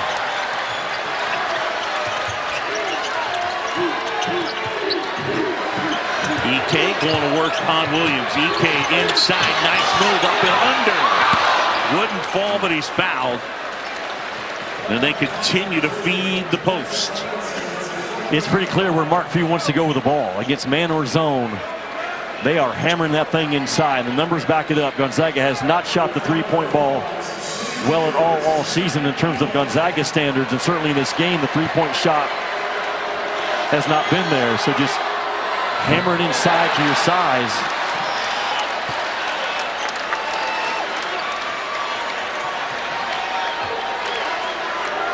The last foul, by the way, on Jackson Robinson. It's his fourth. 1 out of 2 for EK, and the lead is 2. You would think that Andrew Carr would be involved in this possession for Kentucky. He's starting away from the ball, which tells me there's going to be some screening action for Carr coming to the ball. Carr has it on Greg. Carr step back, got it. Yeah, it's like you can almost sense it coming. We are tied. Really good play call by Mark Pope to start Carr away from the action. He receives a side screen that you can't switch. If you do, it's advantage Carr. And a tie game here.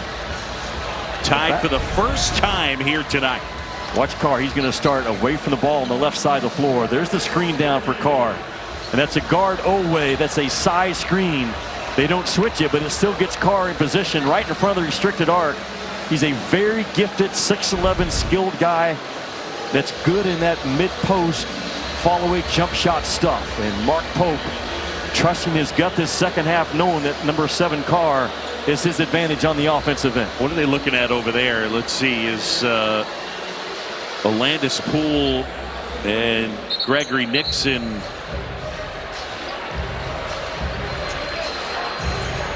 We're quickly reviewing something. 58.1 to go, and we're tied at 79 apiece. Gonzaga with the basketball. So the Zags have coughed up a big lead, and Kentucky showed a lot of fight. And under a minute, tied up. Nembhard only 1 assist in the second half, but he's the nation's best point guard. You expect him to be involved in a closeout possession, this kid with the ball. Greg comes out to set a screen. Nembhard working with the bigger Brea. Nembhard. Feed to Ike. Inside, off the window, wouldn't fall. Carr the rebound. And Kentucky with an opportunity here. They'll call timeout. And basically no difference, shot clock and game clock. So Mark Pope's team can hold on to it for the final shot. What a massive effort and comeback by Kentucky. Down 16 at the half, and Gonzaga has been unbeatable with a double-figure lead at halftime. 175 straight. Kentucky not taking anything right now in this game, but just absolute fight back. Now, Andrew Carr has been the guy, and Mark Pope calls that timeout to get the set play that he wants. Ideally, you'd like to take this thing down, Boog, and don't take the last shot, but certainly take the one that gives you time at least for an offensive rebound. Yep. You don't want to turn over. You don't want to run out if you're Kentucky. And a lot of times what can cause you to stumble is now you have to get the ball back in bounds if you're Kentucky. You can't take that for granted. So you're drawing up how are we getting it in, and then cleanly what are we going to with our action. No Lamont Butler, no Kerr Kriisa. You're playing with Jackson Robinson as your point guard right now, and Owe also would be your primary handler. Yeah, I mean, this has been impressive, hasn't it, in terms of the fight that they've shown, but not just that, an undermanned Kentucky team battling and coming back from a big deficit. Mark Pope, in his first year as Kentucky head coach, a guy who was thinking about being a doctor. He actually went to med school. Eventually, he dropped out of medical school in 2009 and took a job at Georgia as an assistant under Mark Fox, who's now on his staff. Yeah, he told us today, I'm still learning every day as a head coach. And he learned a lot about his team at Clemson. He appreciated their fight and how they battled on the boards in the second half and adjusted to the physicality of the game. That's the primary weapon right now that Mark Pope has. He has led Kentucky back. Andrew Carr. You got to get it in here, Boog. I'm telling you, you can't take that part of this thing for granted. Oweh gets it into Robinson.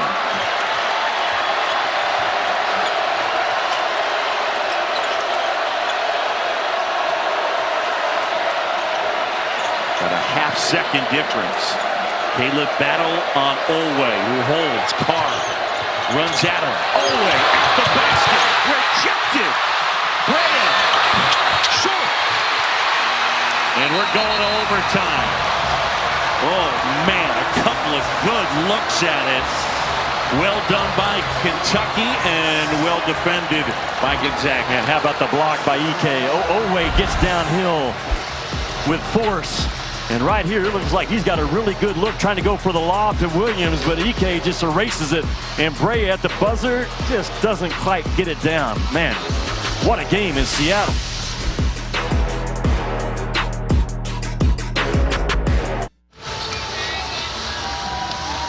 Back here in Seattle, and what a ball game. We're headed to overtime. Kentucky and Gonzaga locked up 79 apiece. John Chumby and Jimmy Dykes. Ike's been doing it at both ends. How about this block? What a big-time block by Ike, because Kentucky's trying to throw that lob to the weak side of the rim.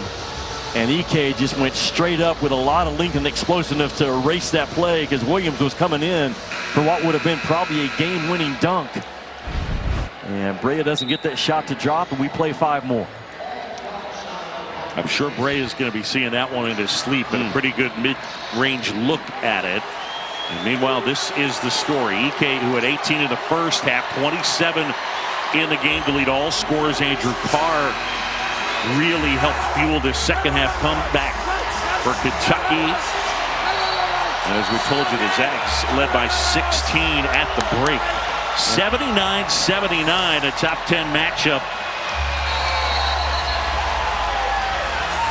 And we saw Ryan Nembhard, basically just conduct an orchestra in the first half. Of the second half, Kentucky has clamped down, and Nembhard has not been as much of a factor. I think only once, maybe twice in the second half, Nembhard has come off a ball screen and gotten downhill to that right side. Yeah, I've said it before, and I'll continue to say it. The best teams fix the problem within the game. They don't wait till the next day at practice or the next film session. Nembhard was the problem in the first half for Kentucky. He went anywhere he wanted, anytime he wanted. And Mark Pope's little change of defense with a zone look has kind of thrown Gonzaga out of a rhythm. But don't think for a second that 0 and white is not going to have a major impact in this overtime period. Ike in white, Williams in blue. They jump it up, and the Zags win the tip. Nembhard controls as we start into overtime.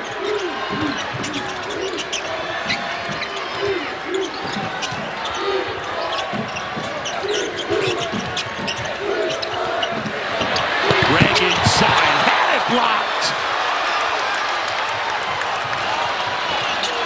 Huge defensive play. And now at the basket, throws it down, and Kentucky has the lead. How about the pass by Robinson at 6'6"? You got your third string point guard making plays in overtime. Oweh just nasty out of that corner. Nembhard off the mark. Pretty good look at a 3. Robinson up ahead. It's Williams who puts it home. Mark Pope may have found a new point guard in Jackson Robinson. It was Andrew Nembhard for Gonzaga in the first half, and now it's Jackson Robinson as a passer to start this overtime period. Robinson right there at 6'6". Throws a strike to Owe, who doesn't mess around with it, just attacks the rim. And this pass right here, high risk but great reward. And appreciate Williams to get out in front of the defense. Big guy running rim to rim, and Big Blue Nation chant starts here in Seattle. Kentucky could play in Russia, and Go Big Blue would break out at some point. 83-79.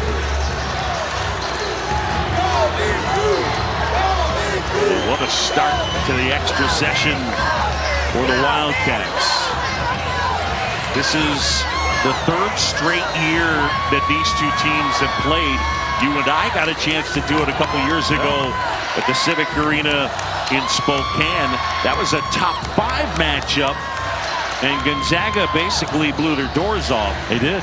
And then last year in Lexington, Gonzaga picked up the win, and it looked like it was going to be more of the same for the first 20 minutes. It's year 3, I believe, of a 6-year agreement that Coach John Calipari put together with Gonzaga. Going back and forth, some neutral floors mixed in. A high level game. And Kentucky, coming off of a loss to Clemson, went home for a day, then flew to Seattle on Thursday to get ready for this one. Gonzaga's had a week to prepare. These are two of the most dominant brands in all of college basketball. Kentucky, obviously, the winningest program in college basketball history. Gonzaga with 9 straight Sweet 16, the model of consistency. Yeah, Mark Few, the winningest active coach in college hoops. Few, again, his 26th season at Gonzaga. His team down by 4 with 4:06 to go. But we talked about injuries to the point guard spot. Jackson Robinson for Kentucky has been great here in the second half. He was the first guy ever at BYU to be the leading scorer off the bench. And he followed Mark Pope to Kentucky because he said, Mark Pope changed my life. He and Cody Feger, the assistant coach. And that's not his primary position, but sometimes you're just forced to do whatever it takes to win. And he looks very confident and has that killer instinct about him right now for this Kentucky team. He was the Big 12 Sixth Man of the Year last year for BYU. Hickman handling here up top. And they continue to eye Ike. Greg will try a 3. And that one tipped out. Nembhard collects it. Battle will try. Can't hit. Brea. And that one is out of bounds. It'll be Kentucky basketball. Again, the 3-point numbers for Gonzaga. They're 3 for 24. It's amazing. It's the worst 3-point shooting team percentage-wise that Mark Few has had at Gonzaga. And that number's only getting worse in the last 2 hours. Amari Williams with Ike on him. Williams going to work. Flips it up and in. And the lead is 6. He and Ike are very similar, man. They're heavy on that right shoulder and very good around that restricted arc with their left.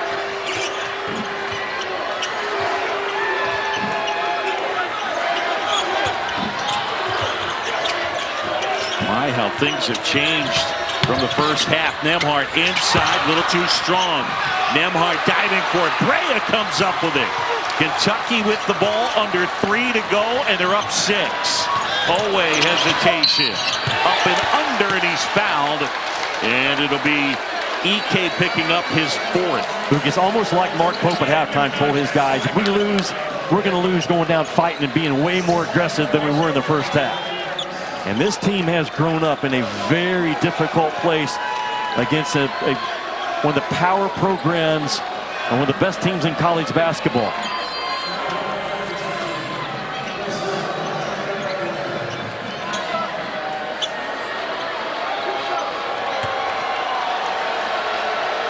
Owe at the line. Kentucky has not missed from the free throw stripe. 15 of 15.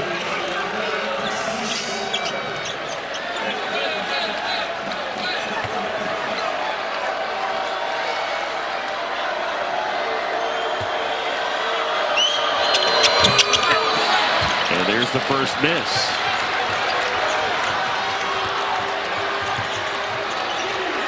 The lead is 7. Stromer. Yeah, Kentucky played straight zone that time. And the guy in the corner rotated up and forced Jackson Robinson to go from the top of the key to the corner. That's too far to recover. Ray with Hickman on it.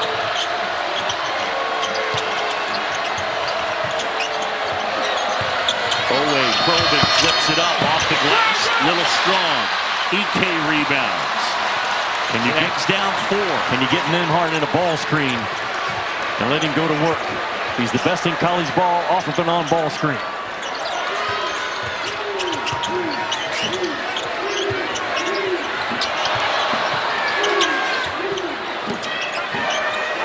Nembhard. Huge three. And it's a one-point game. Tough guys make tough shots.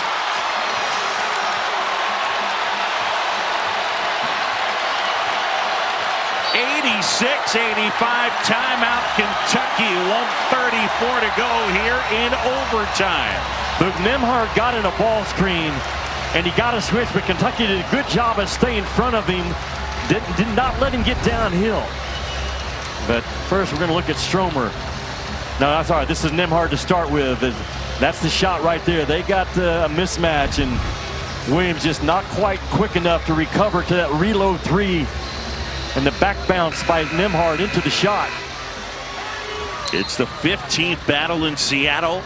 Here we come to you from Climate Pledge Arena. John Chambee and Jimmy Dykes. If you're just joining us, where you been? Yeah, and if you're just joining us, Gonzaga led by 16 at the break. Kentucky with a mad fight in the second half without their point guard, Lamont Butler, who sat with an ankle injury, without their backup point guard, Kirk Kriisa, who started and then in the second half went down with cramping, or at least we deduced as much, but certainly an injury, and hasn't played since.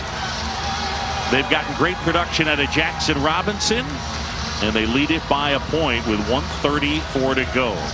And a lot to cover right now, but Kentucky has the possession arrow. Only one timeout, so you remind your guys, if there is a tie ball, don't waste our timeout. It's going to be ours. And that second half by Kentucky has just been really magical to watch, because you're on the road right now in a sold-out arena. And the fight back they've had under man and playing a different lineup than Mark Pope probably figured he'd play tonight. Where is Andrew Carr on this possession? Ray looking for space. There he is. Carr the rebound.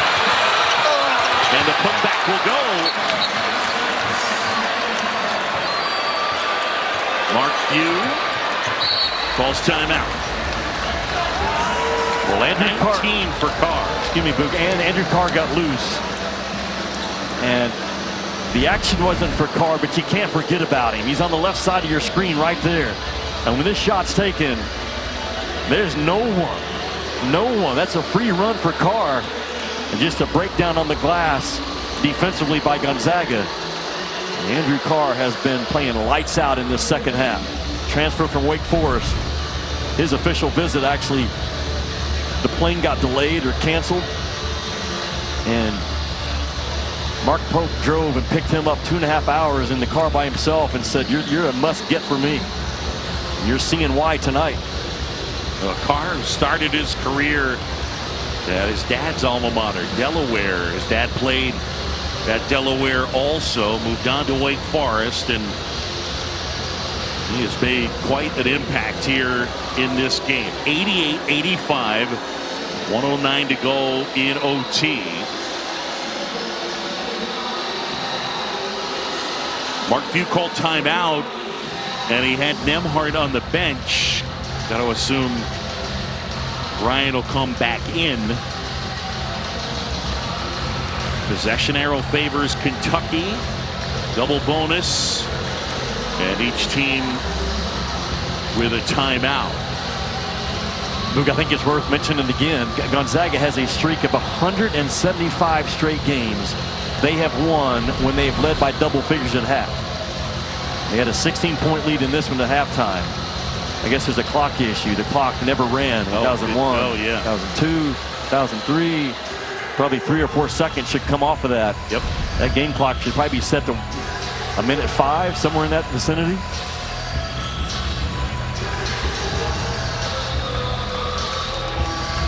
So they're going to have to reset the game clock and the shot clock.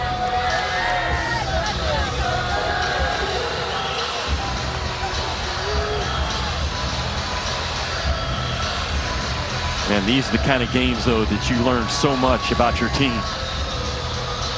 I mean, Mark Pope, they got knocked around at Clemson on Tuesday night. They got knocked around the first half, and it's almost like he told his guys, we're going to draw a line in the sand right now, and enough is enough is enough.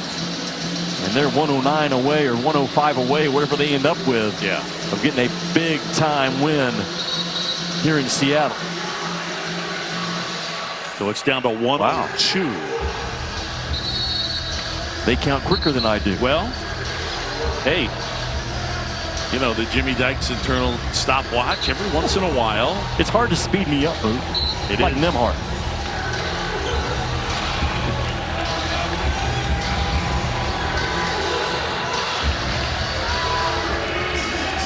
'88-85. But it doesn't make sense. If it went from 109 to 102, why does it only go from 30 to 26 on the shot clock? See what I'm saying? I do. You took 7 off of one and only 4 off the other. I don't have a good answer for you there. Big zone. Will Kentucky stay in it or go to man on the first pass?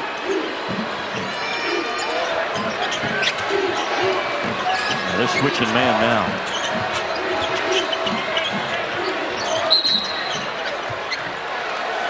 Got a foul, I believe, on Bray. As he was matched up with the bigger EK, and that's 4 on Kobe Bray.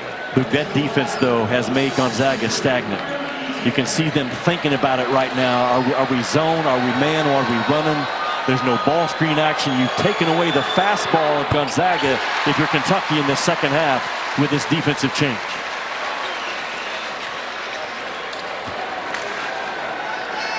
EK leading all scorers in this game. And that one in and out, and that's big. 28 for EK. The lead is 2. I don't think Mark will call a timeout on this. He might. It's his last one if he burns it. There it is. So 32.9 to go, 88-86. We're in overtime, and Kentucky trying to pull off a big, big win.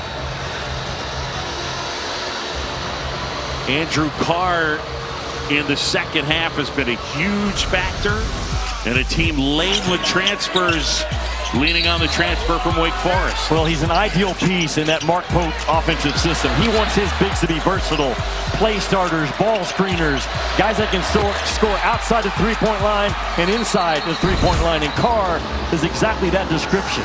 Now, what happened when the last time we were in this situation at the end of regulation? He went with Oweh going downhill. And if you're Mark Pope, you're in the double bonus. And I would expect him to get some type of downhill, forceful action. But certainly, man, the battle is won. I played for a guy named Eddie Sutton who broke out of every huddle in a situation like this and said the game will be decided on the glass. If you're Gonzaga, you have to hit all 5 guys if there's a miss. And if you're Kentucky, you crash the glass, but you make sure you have defensive balance. And again, you can't take for granted just to get the dadgum ball in right now if you're Kentucky. Oweh inbounds. Robinson with Stromer on him. Carr with a little rub. Robinson towards the basket. Shot clock winding down. Good job by Stromer. Robinson inside. Puts it home. Huge shot, Jackson Robinson.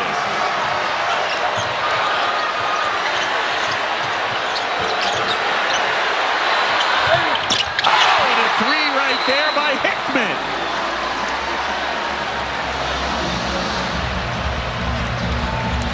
Jackson Robinson has been phenomenal. Man. Forced to play the point because of injuries. He told Mark Pope a couple of years ago, Coach, I don't really like to play the point. Well, tonight you're going to have to do it, son, to close us out.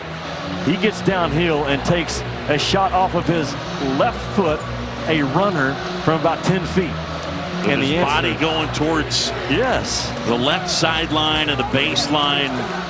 And then Hickman drills that one. So a 1-point game. It was well defended by Bray at 6'7". I mean, Hickman stepped and got him to lean back just a little bit. Kentucky with no timeouts left, Boo. They can run that baseline, but they've got to get the ball in. They can't expect the official to make a call. Then you have to be strong with the ball. And the value of getting it in right now. They just added a 1/10 of a second, so now 5 seconds left. All right, so just for multiple scenarios, Gonzaga's going to try and steal. Then they're going to foul. No doubt. My question is, then at the other end, if Kentucky makes 2, is Mark Pope a guy that will foul? No, he will play it out. He will play it out. He trusts his defense. And he's an analytical guy, but I had that conversation with him, I believe, at Clemson. He said, I'm a guy that trusts my defense. If you're Kentucky, get it in and cover the ball up. You know contact's coming. If you're Gonzaga, you're fighting your tail off right now to face front, get a 5 count or a steal on the inbound. 1-point game. They can't get the steal. They do get the foul, and it'll be Carr who will go to the line. And Andrew Carr is such a weapon, Boo. We've seen what Mark Pope has done with him offensively, but now as the press breaker guy, he wins the foot race to the ball.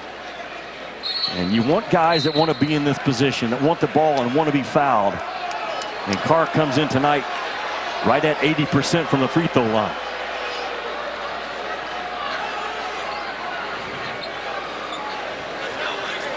Carr from the line, 3 for 3 in the game. 75% in his career. And for the season, 79%.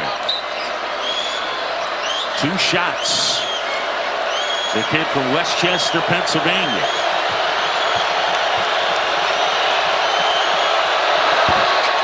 And that one rattles out. That's huge. We know that Gonzaga has time for 3, easily 4 possible bounces of the basketball for a shot to tie it or possibly win it.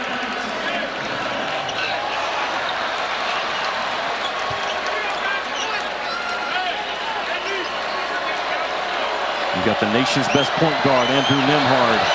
That will be most likely your play initiator. Oh, he missed them both. And now Stromer. Stromer had it stripped away. Loose ball. And that's the ball game.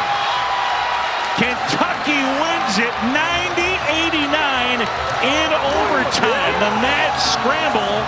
And how about the Wildcats? They come to Seattle and pick up a huge win. Mark Pope's team showed a lot of grit. Mugen, and an instant classic in Seattle. That streak of 175 straight games that Gonzaga has won with a double-figure lead at halftime has stopped, and it's all on the shoulders for the most part of Jackson Robinson, forced to play the point guard position for Kentucky down the stretch, and Andrew Carr. And man, what a fight back and a test of your gut and your inner strength. Look at Carr from behind right there with the reach and the rip, and the celebration of Big Blue Nation erupts in Seattle. And what a week for Kentucky, man. A brutal stretch to go to Clemson, who I think is a top 25 team, and then come to Gonzaga and take down a top 10 team. Without their point guard, Lamont Butler, Kirk Kriisa hurt down the stretch. Andrew Carr leads the comeback. And in OT, Kentucky wins it here in Seattle over Gonzaga, 90-89. For Jimmy Dykes and our entire outstanding crew, I'm John Shambi. Thanks so much for watching. So long from Seattle.